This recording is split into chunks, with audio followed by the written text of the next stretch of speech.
గ్రామీణుల్లో ఆసక్తి రేకెత్తించేది, అవగాహన పెంచేది, చైతన్యం కలిగించేది బుర్రకథ. సమకాలీన పరిస్థితులు, పురాణ ఇతిహాసాల్లో ఘట్టాలు ప్రస్తావిస్తూ బుర్రకథతో ఆలపించి ఆకట్టుకునే కళాకారులు అరుదుగా కనిపిస్తారు. తెలుగు రాష్ట్రాల్లో మిరియాల అప్పారావు ప్రతిభా పాటవాలు గుర్తించిన కేంద్ర ప్రభుత్వం ఆయన్ను పద్మశ్రీ అవార్డుకి ఎంపిక చేస్తుంది. అప్పారావు పరమపదించాక నిర్వహించిన దశదిన కర్మ రోజున అవార్డు ప్రకటన రావడంతో విషాదంలో ఉన్న ఆ కుటుంబ సభ్యుల్ని ఆనందంలో ముంచెత్తింది.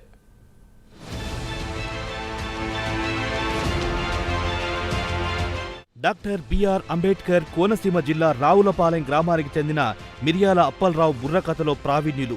5 దశాబ్దాలుగా కళారంగంలో ఆయన విశిష్ట సేవలందించారు. ఉమ్మడి తూర్పు గోదావరి జిల్లా నడకుదురులో 1949 సెప్టెంబర్ 9వ తేదీన మిరియాల వెంకట్రామయ్య తిరుపతమ్మలకు జన్మించిన అప్పారావు బుర్రకథ కళాకారుడిగా రావులపాలెంలో స్థిరపడ్డారు. భార్య మిరియాల నాగమణితో కలిసి ఎన్నో బుర్రకథ ప్రదర్శనలిచ్చిన అప్పారావు వందలాది మందికి శిక్షణ ఇచ్చి కళాకారులుగా తీర్చిదిద్దారు. భార్య నాగమణి 2018లో మరణించగా ఈ నెల 15వ తేదీన అప్పారావు కన్నుమూశారు. మిరియాల అప్పారావు తెలుగు రాష్ట్రాల్లో బుర్రకథ కళాకారులను తయారు చేయడమే కాకుండా కుటుంబంలోని పిల్లలందరినీ బుర్రకథ కళాకారులుగా తీర్చిదిద్దారు. కళ పట్ల ఆయనకున్న మమకారాన్ని చాటుకున్నారు.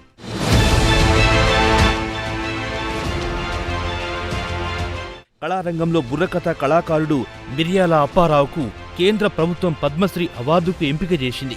రామచంద్రపురం ప్రాంతానికి చెందిన టీవీ రేడియో కళాకారుడు రావిశెట్టి వీరేశం శిష్యుడైన మిరియాల అప్పలరావు బుర్రకథకి జీవం పోసి ప్రత్యేక గుర్తింపు పొందారు.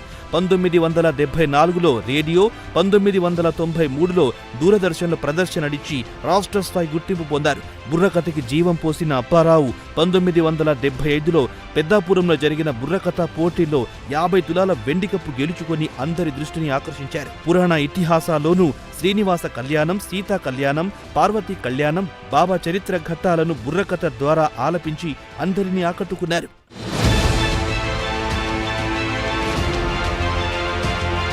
బుర్రకథ కళాకారుడిగా వేలాది ప్రదర్శననిచ్చిన అప్పారావు ఆకాశవాణి, దూరదర్శన్లో సైతం ప్రదర్శననిచ్చి గుర్తింపు పొందారు. 76 ఏళ్ల అప్పారావు ఇటీవల అనారోగ్యంతో మృతి చెందగా దశదిన కర్మ జరుగుతున్న రోజే కేంద్ర ప్రభుత్వం ఈ అవార్డు ప్రకటించడంతో కుటుంబ సభ్యులు ఒకవైపు దుఃఖం, మరోవైపు సంతోషంతో అప్పారావును స్మరించుకున్నారు. విశిష్ట పౌర పురస్కారం ఆయనే స్వయంగా తీసుకుని ఉంటే బాగుండేదని ఆయన కుమార్తె ఎడవల్లి శ్రీదేవి అభిప్రాయం వ్యక్తం చేశారు. మన తూర్పుగోదావరి జిల్లా రామచంద్రాపురంలో జూనియర్ నాజర్ గారి దగ్గర విశేషమైనటువంటి బుర్రకథలో వరవడిలు కూడా తెలుసుకుని తనదైనటువంటి కీర్తిని సముపార్జించినటువంటి ఘనమైనటువంటి వ్యక్తి శ్రీ మిరియాల అప్పారావు గారి వారి పిల్లలం అయినందుకు అందరం కూడా చాలా చాలా గర్విస్తున్నాం.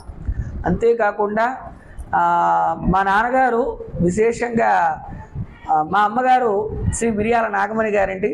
ఆవిడ విశేషంగా కూచిపూడి నాట్యం నేర్చుకున్న ఆవిడ, సరస్వతి అవార్డు గ్రహీత.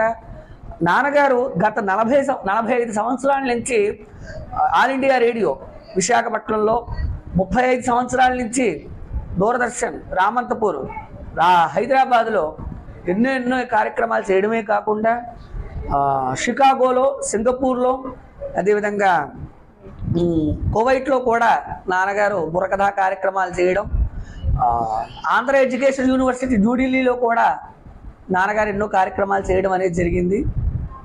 ఆ తర్వాత రావులపాలెం ఎంతో కాలం నివాసంలో ఉంటూ రావులపాలెంలోనే ఉంటూ తదుపరి తాడేపల్లిగూడెంలో వారి అమ్మాయి గారి వద్ద ఉంటూ అక్కడి నుంచి జాగ్రత్తగా ఎన్నో కార్యక్రమాలు చేస్తూ ఆయనకి ఈ సందర్భంలో ఈ పద్మశ్రీ అవార్డు రావడం చాలా చాలా ఆనందదాయకంగా ఉంది.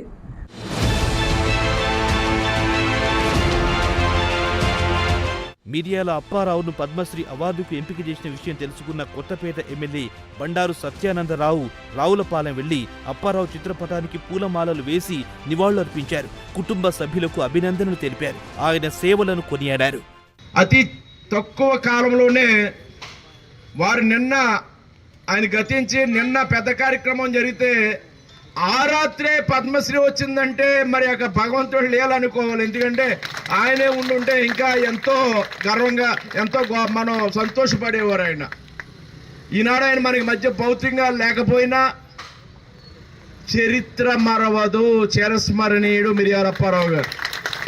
చరిత్ర మరవదు, చిరస్మరణీయంగా చరిత్ర ఉండిపోతుంది.